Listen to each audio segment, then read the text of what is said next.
Welcome to commerce classes. Financial accounting ಇವತ್ತಿನ ಒಂದು topic. ನಿಮಗೆ ಫೈನಾನ್ಷಿಯಲ್ ಅಕೌಂಟಿಂಗ್ ಏನೊಂದು ಬಿ ಕಾಮ್ ಅಲ್ಲಿದೆ. First chapter introduction of accounting complete ಆಗಿ ನಾವು ಡಿಸ್ಕಸ್ ಮಾಡೋಣ. ಈ ಇಂಟ್ರೊಡಕ್ಷನ್ ಆಫ್ ಅಕೌಂಟಿಂಗ್ ಅಲ್ಲಿ ಏನೇನೆಲ್ಲ ಟಾಪಿಕ್ಸ್ ಬರುತ್ತೆ: accounting meaning, characteristics of accounting, objectives of accounting, accounting ನ ಮೇನ್ ಆಬ್ಜೆಕ್ಟಿವ್ಸ್ ಏನಿದೆ, process of accounting, branches of accounting. ನಿಮಗೆ ಬ್ರಾಂಚಸ್ ಆಫ್ ಅಕೌಂಟಿಂಗ್ ಅಲ್ಲಿ ನಾವು financial accounting, management accounting, cost accounting ಬಗ್ಗೆ ಡಿಸ್ಕಸ್ ಮಾಡ್ತೀವಿ. Users and users of accounting, ಯಾರೆಲ್ಲ accounting ಇಂದ users ನ ಪಡಿತಾ ಇದ್ದಾರೆ. ಹಾಗೇನೆ ಎಕ್ಸ್ಟರ್ನಲ್ ಯೂಸರ್ಸ್ ಯಾರು, ಇಂಟರ್ನಲ್ ಯೂಸರ್ಸ್ ಯಾರು. ನೆಕ್ಸ್ಟ್ ಲಿಮಿಟೇಷನ್ಸ್ ಆಫ್ ಅಕೌಂಟಿಂಗ್ ಅಂದ್ರೆ ಡ್ರಾಬ್ಯಾಕ್, ಅಕೌಂಟಿಂಗ್ ಇಂದ ಲಿಮಿಟೇಷನ್, ಡಿಸ್ಅಡ್ವಾಂಟೇಜಸ್ ಏನಿದೆ, ಇದೆಲ್ಲದನ್ನು ಕೂಡ ನಾವು ಇವತ್ತಿನ ವಿಡಿಯೋದಲ್ಲಿ ಡಿಸ್ಕಸ್ ಮಾಡೋಣ. First meaning of accounting. Accounting ಅಂದ್ರೆ ಮೀನಿಂಗ್ ಏನು, ಡೆಫಿನೇಷನ್ ಏನು. ನೀವು ಅಕೌಂಟಿಂಗ್ ನ ಓದ್ತಾ ಇದ್ದೀರಾ ಅಂತ ಹೇಳಿದಾಗ ಫೈನಾನ್ಷಿಯಲ್ ಅಕೌಂಟಿಂಗ್ ಆಗಿರ್ಬೋದು, ಇಲ್ಲ ಅಕೌಂಟಿಂಗ್ ಆಗಿರ್ಬೋದು, ಅಕೌಂಟೆನ್ಸಿ ಆಗಿರ್ಬೋದು, ಫಸ್ಟ್ PUC ಹಾಗೆ BCom ಅಲ್ಲಿ ಫಸ್ಟ್ ನಿಮ್ಗೆ ರೈಸ್ ಆಗೋ ಕ್ವಶನ್ ಅಕೌಂಟಿಂಗ್ ಅಂದ್ರೆ ಮೀನಿಂಗ್ ಏನು, ನೀವು ತಿಳ್ಕೊಂಡಿದ್ದೀರೋ ಇಲ್ವಾ ಅಂತ ಗೊತ್ತಾಗ್ಬೇಕಲ್ವಾ. So accounting is a process of systematic process of identifying, measuring, recording, classifying, summarizing, interpreting and communicating financial information. Accounting ಅನ್ನೋದು ಒಂದು ಪ್ರೋಸೆಸ್, ಅದರಲ್ಲೂ ಕೂಡ ಸಿಸ್ಟಮ್ಯಾಟಿಕ್ ಪ್ರೋಸೆಸ್. ಏನೇನೆಲ್ಲ ಇಲ್ಲಿ ಪ್ರೋಸೆಸ್ ಒಳಗೊಂಡಿದೆ ಅಕೌಂಟಿಂಗ್. ಅಕೌಂಟಿಂಗ್ ಅಲ್ಲಿ ನಾವು ಏನೇನೆಲ್ಲ ಮಾಡ್ತೀವಿ ಅಂದ್ರೆ ಐಡೆಂಟಿಫೈಯಿಂಗ್, ಯಾವುದು ಒಂದು ಡಾಟಾ ಇರುತ್ತೆ ಅದರಲ್ಲಿ ಯಾವುದು ಫೈನಾನ್ಷಿಯಲ್ ಡಾಟಾ, ಯಾವುದು ಮಾನಿಟರಿ ಟರ್ಮ್ಸ್ಗೆ ರಿಲೇಟೆಡ್ ಆಗಿದೆ ಅನ್ನೋ ಒಂದು ಡಾಟಾನ ಐಡೆಂಟಿಫೈ ಮಾಡ್ತೀವಿ. ಮೆಷರಿಂಗ್, ರೆಕಾರ್ಡಿಂಗ್, ರೆಕಾರ್ಡಿಂಗ್ ಅಂದ್ರೆ ನಾವು ಜರ್ನಲ್ ಅಲ್ಲಿ ನಾವು ಅದನ್ನ ರೆಕಾರ್ಡ್ ಮಾಡ್ತೀವಿ. ಕ್ಲಾಸಿಫೈಯಿಂಗ್, ಲೆಡ್ಜರ್ ಅಲ್ಲಿ ಡಿಫ್ರೆಂಟ್ ಅಕೌಂಟ್ಸ್ ಆಗಿ ನಾವು ಕ್ಲಾಸಿಫೈ ಮಾಡ್ತೀವಿ. ಸಮ್ಮರೈಸಿಂಗ್, ಸಮ್ಮರೈಸಿಂಗ್ ಅಂದ್ರೆ ಟ್ರಯಲ್ ಬ್ಯಾಲೆನ್ಸ್ ಆಗಿರ್ಬೋದು, ಹಾಗೆ ಫೈನಲ್ ಅಕೌಂಟ್ಸ್, ನಿಮ್ಗೆ ಪ್ರಾಫಿಟ್ ಅಂಡ್ ಲಾಸ್ ಅಕೌಂಟ್ ಹಾಗೆ ಬ್ಯಾಲೆನ್ಸ್ ಶೀಟ್ ಅಲ್ಲಿ ನಾವು ಸಮ್ಮರೈಸಿಂಗ್ ಮಾಡ್ತೀವಿ. ಇಂಟರ್ಪ್ರೆಟಿಂಗ್ ಅಂಡ್ ಕಮ್ಯುನಿಕೇಟಿಂಗ್, ಇಂಟರ್ಪ್ರೆಟಿಂಗ್ ಏನೊಂದು ಡಾಟಾ ನಾವೆಲ್ಲ ರೆಕಾರ್ಡ್ ಮಾಡಿದ್ವಿ, ಅದನ್ನ ಕ್ಲಾಸಿಫೈ ಮಾಡಿದ್ವಿ, ಸಮರೈಸಿಂಗ್ ಆಯ್ತು, ಈಗ ಏನಾಗಿದೆ ಅನಾಲಿಸಿಸ್ ಮಾಡಬೇಕು. ಸೊ ನಾವು ರೇಷಿಯೋ ಅನಾಲಿಸಿಸ್ ಆಗಿರ್ಬೋದು, ಫೈನಾನ್ಷಿಯಲ್ ಸ್ಟೇಟ್ಮೆಂಟ್ ಅನಾಲಿಸಿಸ್ ಆಗಿರ್ಬೋದು, ಅನಾಲಿಸಿಸ್ ಮಾಡ್ತೀವಿ ಏನಾಗಿದೆ ಅಂತ. ಎಲ್ಲದು ಗೊತ್ತಾದ ಮೇಲೆ ನಾವು ಕಮ್ಯುನಿಕೇಟಿಂಗ್, ಆ ಒಂದು ಇನ್ಫಾರ್ಮೇಶನ್ ಯಾರಿಗೆ ಬೇಕಾಗಿರುತ್ತೆ ಅವ್ರ ಜೊತೆ ಕಮ್ಯುನಿಕೇಟ್ ಮಾಡ್ತೀವಿ. ಈ ಅಕೌಂಟಿಂಗ್ ಇನ್ಫಾರ್ಮೇಶನ್ ಯಾರ್ಯಾರಿಗೆಲ್ಲ ಬೇಕಾಗಿರುತ್ತೆ, ಬಿಸ್ನೆಸ್ ಮ್ಯಾನೇಜರಿಗೆ ಬೇಕಾಗಿರಬಹುದು, ಇಲ್ಲ ಓನರ್ಸಿಗಾಗಿರ್ಬೋದು, ಇಲ್ಲ ನಾವು ಟ್ಯಾಕ್ಸ್ ಪೇ ಮಾಡಬೇಕು ಅಂದ್ರೆ ನಮಗೆ ಅಕೌಂಟಿಂಗ್ ಬೇಕಾಗುತ್ತೆ. ಸೊ ಆ ಒಂದು ಇನ್ಫಾರ್ಮೇಶನ್ ನ ಕಮ್ಯುನಿಕೇಟಿಂಗ್ ಮಾಡ್ತೀವಿ. Next definitions of accounting. In 1966 the American accounting association AAA, American Accounting Association, defined accounting as the process of identifying, measuring and communicating economic information, permit informed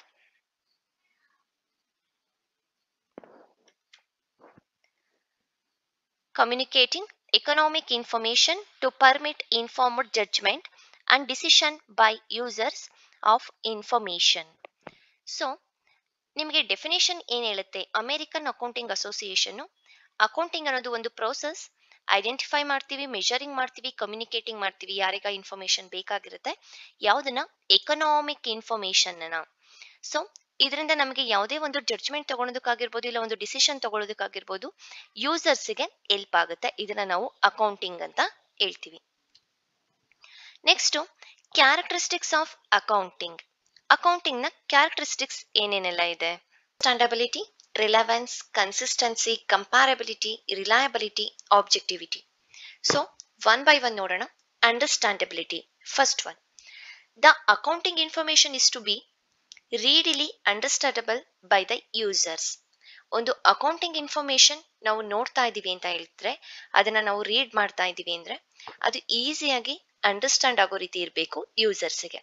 ಇದು ಒಂದು first characteristics of accounting.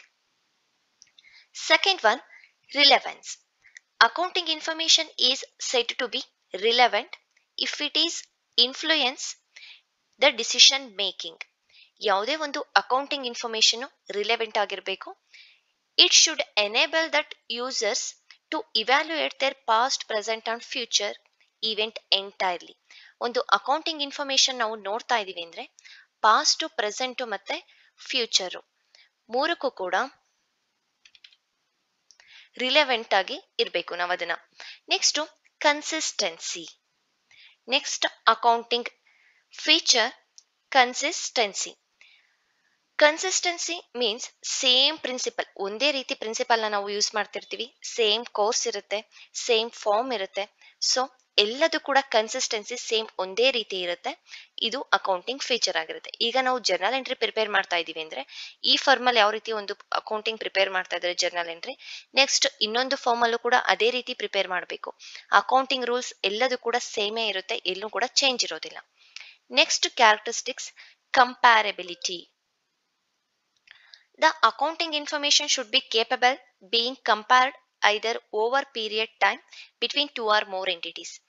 ಕಂಪ್ಯಾರಬಿಲಿಟಿ ಯಾವ ರೀತಿ ಇರುತ್ತೆ ಅಂತ ಹೇಳಿದ್ರೆ, ನಾವು ಒಂದು accounting ಏನಿದೆ, ಈಗ ಒಂದು ಇಯರ್ ಎಂಡ್ ಅಲ್ಲಿ ನಾವು ಪ್ರಿಪೇರ್ ಮಾಡಿದೀವಿ ಒಂದು ಇನ್ಕಮ್ ಸ್ಟೇಟ್ಮೆಂಟ್ ಮತ್ತೆ ಬ್ಯಾಲೆನ್ಸ್ ಶೀಟ್ ಅನ್ನ, ನಾವು ಅದನ್ನ ಟೂ ಆರ್ ಮೋರ್ ಎಂಟಿಟೀಸ್ ಜೊತೆ ನಾವು ಅದನ್ನ ಕಂಪೇರ್ ಮಾಡ್ತಾ ಹೋಗ್ತೀವಿ.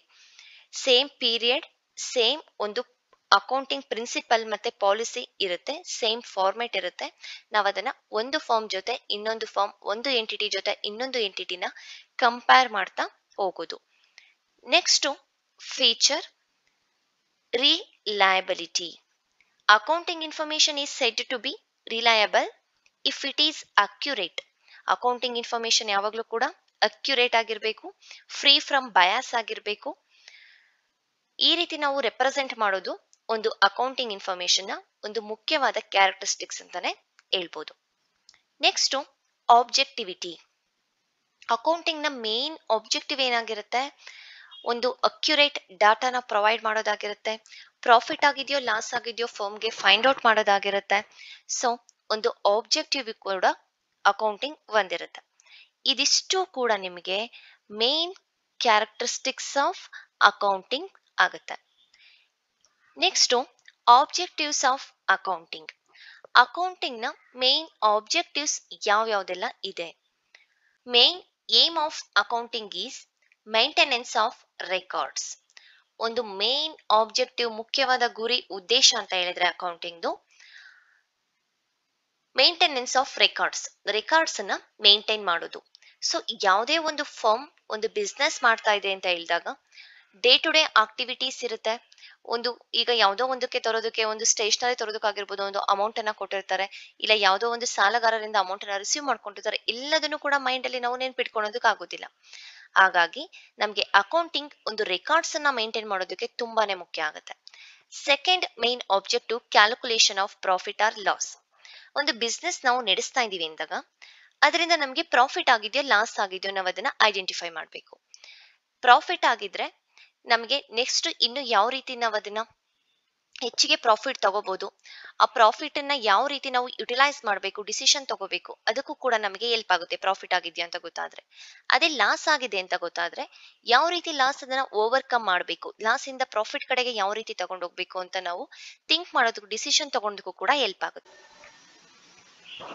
ಸೊ ಮೇನ್ ಏಮ್ ಅಥವಾ ಒಂದು ಆಬ್ಜೆಕ್ಟಿವ್ ಗುರಿ ಏನಾಗಿರುತ್ತೆ ಅಂದ್ರೆ calculation of profit or loss. Next objective to disclose the financial position. ಒಂದು ಫೈನಾನ್ಷಿಯಲ್ ನಮ್ಮ ಪೊಸಿಷನ್ ಯಾವ ರೀತಿ ಇದೆ ಅದನ್ನ ಡಿಸ್ಕ್ಲೋಸ್ ಮಾಡೋದು ಕೂಡ ಒಂದು ಇಂಪಾರ್ಟೆಂಟ್ ಆಗಿರುತ್ತೆ ಒಂದು ಫರ್ಮ್ಗೆ, ಒಂದು ಬಿಸ್ನೆಸ್ಗೆ. ಯಾಕೆ ಅಂದ್ರೆ ಆ ಒಂದು ಫರ್ಮ್ಗೆ ಏನಾದ್ರೂ ನಾವು ಸಾಲ ತಗೋಬೇಕು ಅಂತ ಹೇಳಿದಾಗ ಫೈನಾನ್ಷಿಯಲ್ ಪೊಸಿಷನ್ ಯಾವ ರೀತಿ ಇದೆ ಅಂತ ಗೊತ್ತಾಗ್ಬೇಕು ಸಾಲ ಕೊಡೋರಿಗೆ.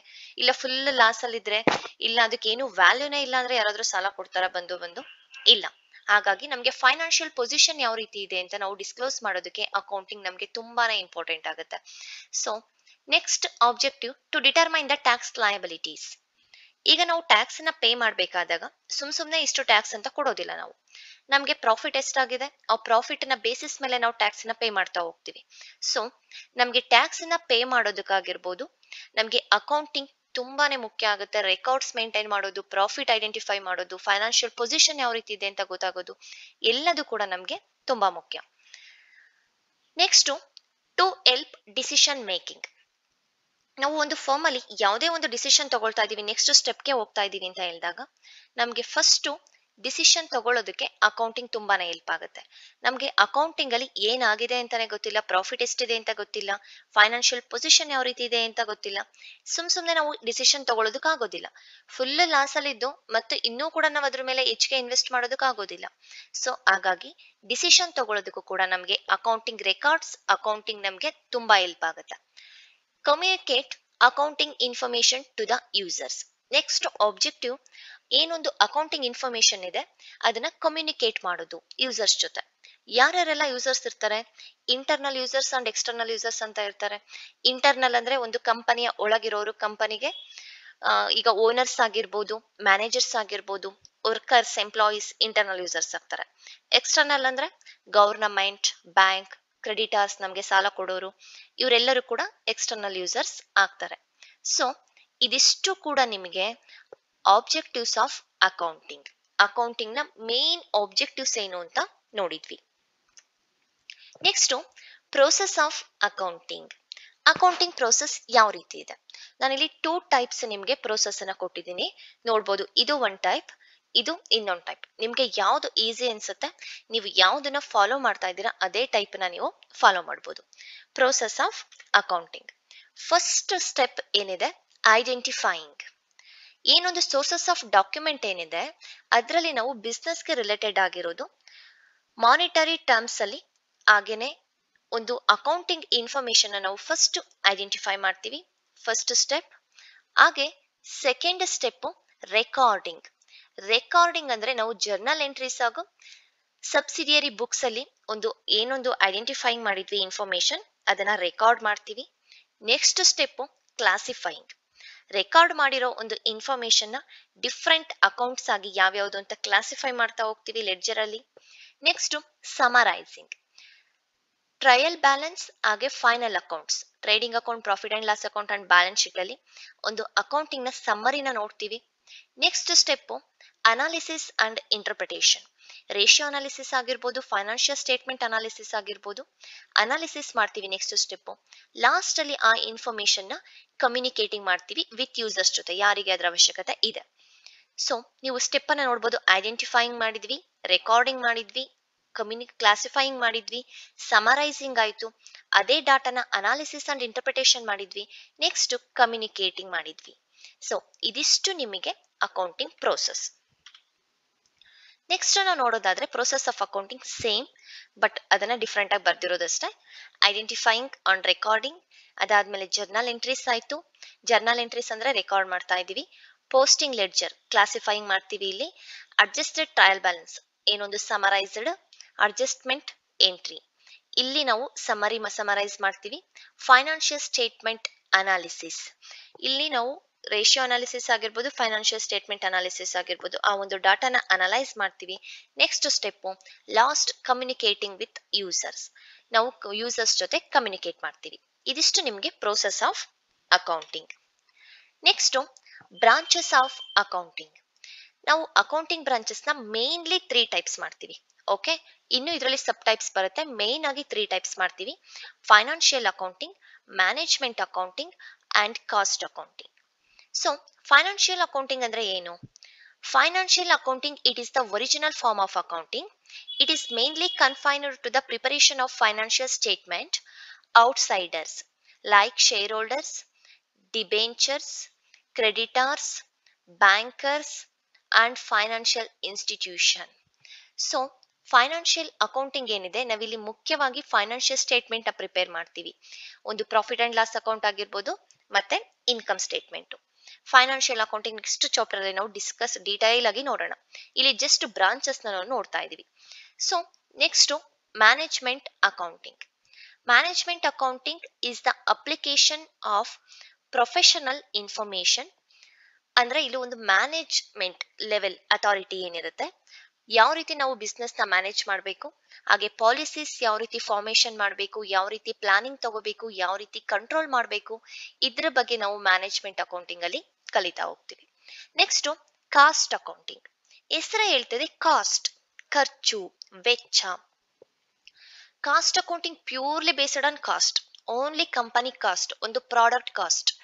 ಒಂದು ಪ್ರಾಡಕ್ಟ್ ಅನ್ನ ನಾವೀಗ ಪ್ರೊಡಕ್ಷನ್ ಮಾಡ್ತಾ ಇದೀವಿ ಅಂದ್ರೆ ಅದಕ್ಕೆ ಎಷ್ಟು ಕಾಸ್ಟ್ ಆಗಿದೆ ಅದನ್ನ ಅನಾಲಿಸಿಸ್ ಮಾಡೋದಾಗಿರ್ಬೋದು, ಅದು ಸ್ಟ್ರಕ್ಚರ್ ಯಾವ ರೀತಿಯಿಂದ ನೋಡೋದಾಗಿರ್ಬೋದು, ಒಂದು ಸರ್ವಿಸ್ ಕೊಡೋದು, ಪ್ರಾಡಕ್ಟ್ಸ್ ಮಾಡೋದು, ಬಿಸ್ನೆಸ್ ಆಕ್ಟಿವಿಟೀಸ್ ಏನೇನೆಲ್ಲ ಒಂದು ಕಾಸ್ಟ್ ಇನ್ಕ್ಲೂಡ್ ಆಗ್ತದೆ ಅದ್ರ ಬಗ್ಗೆ ನಾವಿಲ್ಲಿ ಕಾಸ್ಟ್ ಅಕೌಂಟಿಂಗ್ ಅಲ್ಲಿ ಡಿಸ್ಕಸ್ ಮಾಡ್ತೀವಿ.